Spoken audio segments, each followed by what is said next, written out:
साम्राज्य न्यूज, सामान्यांचा असामान्य आवाज। नेतृत्वाखाली इंडिया आघाडीने बांधली वज्रमूठ। संसदेच्या सुरक्षेच्या मुद्द्यावरून लोकसभेमध्ये गृहमंत्री अमित शहा यांच्या निवेदनाची मागणी करणाऱ्या विरोधी पक्षाच्या तब्बल 145 खासदारांना सभागृहातील गैरवर्तनाच्या कारणाखाली निलंबित करण्यात आले। या विषयाचे पडसाद आता संपूर्ण देशभरात उमटले आहेत। देशातील इंडिया आघाडीच्या घटक पक्षांनी एकत्रित येऊन या विरोधात आंदोलनाची हाक दिली आहे। सोलापुरात मार्क्सवादी कम्युनिस्ट पक्षाचे माजी आमदार ज्येष्ठ नेते आडम मास्तर यांच्या नेतृत्वाखाली शासकीय विश्रामगृहावर इंडिया आघाडीतील घटक पक्षाच्या प्रमुख पदाधिकाऱ्यांची बैठक झाली। या बैठकीला माजी आमदार प्रकाश येलगुलवार, शिवसेनेचे माजी मंत्री उत्तम प्रकाश खंदारे, काँग्रेस शहराध्यक्ष चेतन नरोटे, शिवसेनेचे जिल्हाप्रमुख अजय दासरी, राष्ट्रवादीचे शहराध्यक्ष भारत जाधव, माजी महापौर जनार्दन कारंपुरे, माजी शहराध्यक्ष शंकर पाटील, माजी महापौर संजय हेमगंडी, बाबा मेस्त्री, मार्क्सवादी कम्युनिस्ट पक्षाचे जिल्हा सचिव एम.एच. शेख, प्रमोद गायकवाड, समाजवादी पार्टीचे इसाक डोका, अबुतालिब डोंगरे यांची उपस्थिती होती। या बैठकीत खासदार निलंबनाचा तीव्र शब्दात निषेध नोंदवण्यात आला। तसेच या घटनेचा सामूहिक निषेध करण्यासाठी शुक्रवारी सकाळी 11 वाजता जिल्हाधिकारी कार्यालयासमोर एकत्रित येऊन निषेध आंदोलन करण्याचा निर्णय घेण्यात आला। भगत सिंग मंच म्हणून त्यांनी अनेक दिवसापासून प्रयत्न करून 2 कार्यकर्ते पार्लमेंटमध्ये आले। पार्लमेंटमध्ये या संबंधीची घोषणा केली, काही त्यांनी फवारणी केली। या संबंधी चौकशी होईल। चौकशीमध्ये जे काही निष्पन्न होईल ते बाहेर येईल। परंतु विरोधी पक्षाने या भारतीय जनता पक्षापुढे गृहमंत्री यावं, या संबंधी लोकसभेत आणि राज्यसभेत निवेदन करा, त्यावर चर्चेला आम्हाला संमती द्या। अजब वाटतं, या नवीन पार्लमेंटमध्ये पहिलं सेशन, आता पार्लमेंटमधली काय व्यवस्था असते अनेकदा जाऊन मी बघितलेलं आहे, माझ्या बरोबरीने असलेले अनेक आमदार बघितलेले आहेत। एक माणूस जाऊ शकत नाही, अशा ठिकाणी जातात। त्या ठिकाणी पूर्णपणे गृहमंत्री याला दोषी असून त्यांनी राजीनामा दिला पाहिजे, ही इंडिया आघाडीची मागणी आहे। ती मागणी पार्लमेंट राज्यसभेत लावून धरल्यानंतर इतिहासामध्ये इतके खासदार कधी सस्पेंड झाले नाहीत। 97 लोकसभेचे आणि 46 राज्यसभेचे इतके खासदार सस्पेंड झालेले आहेत। त्यानिमित्त इंडिया आघाडीने घोषणा केली, संपूर्ण देशभर या तानाशाही विरुद्ध, फॅसिस्ट राजवटी विरुद्ध आणि महागाई बेकारीचा जो प्रश्न आहे त्या प्रश्नाला चालना देण्याकरता निषेध दिन पाळण्याचा प्रयत्न केलेला आहे। पहिल्यांदाच आम्ही सगळे एकत्रित आलेला आहे। ही एकजूट कायम ठेवून या देशामध्ये मोदीला घालवेपर्यंत आम्ही एक राहू, अशा पद्धतीचं इंडिया आघाडीच्या लोकांनी घोषणा केलेलं आहे। त्याला शहरातले हे हुतात्म्याचं शहर आहे, मार्शलचं शहर आहे। या ठिकाणी उद्या जबरदस्त निषेध होईल। आम्ही सगळे इंडिया आघाडीचे लोक एकत्रित आलेलं आहे, त्या संबंधीचं उद्या आमचं निवेदन लोकांपुढे होईल।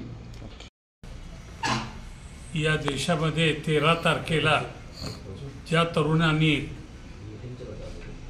लोकसभेच्या पार्लमेंटमध्ये जाऊन या देशाची व्यवस्था कशी ढिसाळ आहे हे दाखवून देण्याचा प्रयत्न केला आणि तिथं जाऊन तरुणांचे काय प्रश्न आहेत, बेकारी, बेरोजगारी, भ्रष्टाचार, या सर्व गोष्टी मांडण्याचा त्यांनी प्रयत्न केला। ते योग्य अयोग्य हे डिपार्टमेंट ठरवेल, परंतु पार्लमेंटमध्ये या सर्व गोष्टीची चर्चा झाली पाहिजे। ही मागणी लोकसभेचे सर्व लोकप्रतिनिधी करत असताना या नवीन पार्लमेंटमध्ये एक अत्यंत वाईट आणि दुःखी पायंडा या सरकारने घातलं। जवळपास 145 खासदारांना निलंबित केलं। लोकशाही मार्गाने प्रश्न मांडणारे, लोकशाही मार्गाने जनतेतून निवडून आणणाऱ्या या खासदारांना पार्लमेंटच्या लॉबीमध्ये जाण्यापासून बंदी, त्याचबरोबर त्या प्रिमाइसमध्ये जाण्याबंदी हे इतिहासात कधी झालं नाही. या नवीन पार्लमेंटमध्ये अशा हे चुकीच्या परंपरा निर्माण होत आहेत. त्याचा निषेध करण्यासाठी उद्या 11 वाजता आपण पूनम गेटवर सर्वजण एकत्र येऊन आपल्या भावना तिथं व्यक्त करूया. जय महाराष्ट्र. उद्या सकाळी 11:30 वाजता जिल्हा परिषदेच्या पूनम गेटवर इंडिया आघाडीच्या वतीनं लोकसभेमध्ये जो प्रकार घडला त्या प्रकाराच्या निषेधार्थ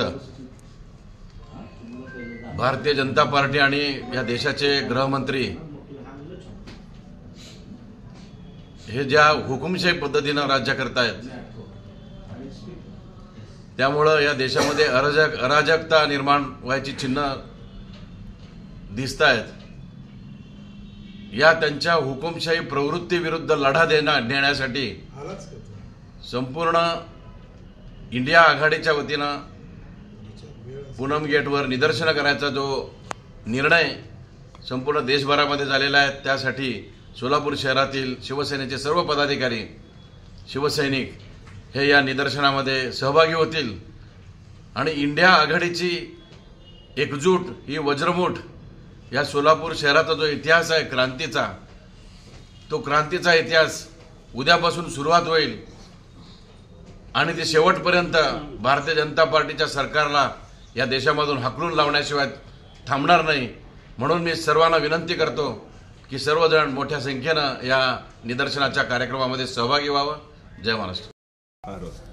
काल लोकसभेमध्ये आणि राज्यसभेचे एकूण 150हून खासदार या भाजप सरकारने सस्पेंड केलं ते अत्यंत निषेधार्ह बाब आहे. ते केवळ खासदारांनाच सस्पेंड केले नाहीत, ते या देशातली लोकशाही सस्पेंड करतायत. ते या देशातल्या भारतीय राज्यघटना सस्पेंड करण्याचा त्यांचा मानस आहे. म्हणून राष्ट्रवादी काँग्रेस पक्ष या घटनेचा तीव्र निषेध करतो आणि त्या विरोधात लढण्यासाठी सोलापुरातल्या सर्व इंडिया आघाडीचे सर्व घटक पक्ष एकत्र येऊन पूनम गेट समोर 11 वाजता निषेध सभा घेण्याचं ठरलेलं आहे. आणि उद्याची ही वज्रमूठ या फॅसिझमच्या विरोधात लढण्यासाठी एक पाऊल राहील. आणि हे हुतात्म्यांचं शहर आहे आणि हे मार्शल लॉचं शहर आहे. तेव्हा सोलापूरचा आवाज दिल्लीपर्यंत पोहोचण्यासाठी आघाडीतल्या सर्व कार्यकर्त्यांना मी नम्रपणे आवाहन करतो की त्यांनी उद्याच्या कार्यक्रमाला, उद्याच्या या आंदोलनामध्ये सहभागी व्हावं, एवढं मी विनंती करतो. जय. आघाड़ी की तरफ से सोलापुर शहर में कल होने जा रहा जो निर्देशन के अंदर बड़े पैमाने पर सहभागी होगी और ये संसद की जो घटना बहुत निषेध हुआ, क्योंकि जब संसद सुरक्षित नहीं तो देश सुरक्षित है क्या, ऐसा युवकों के सामने एक प्रश्न है. और बेकारी ज़्यादा होने से ये संसद के अंदर 6 लोग उसमें घुसने का प्रयत्न करें तो ये लोकशाही जो है बड़े धोखे में आई सो है. इसके निषेध करने के लिए इंडिया आघाड़ी की तरफ से सोलापुर शहर में माजी आमदार साहब आडम मास्तर और चेतन नेरोटे साहब और जितनी भी समविचारी जो 28 पक्ष के लोग हैं उसके अंदर समाजवादी भी सहभागी है. और कल होने जा रहे निर्देशन के अंदर हम बड़े पैमाने पर सहभागी होकर ये सरकार का और मोदी सरकार का निषेध व्यक्त करेंगे. अब कल से हमारे सोलापुर शहर की ये जो एक शुरुआत हो गई और इसका आवाज़ हम दिल्ली तक पहुंचाने की कोशिश करेंगे. इतना बोलकर मैं समाजवादी की तरफ से अपने द्वार पास खत्म करता हूँ.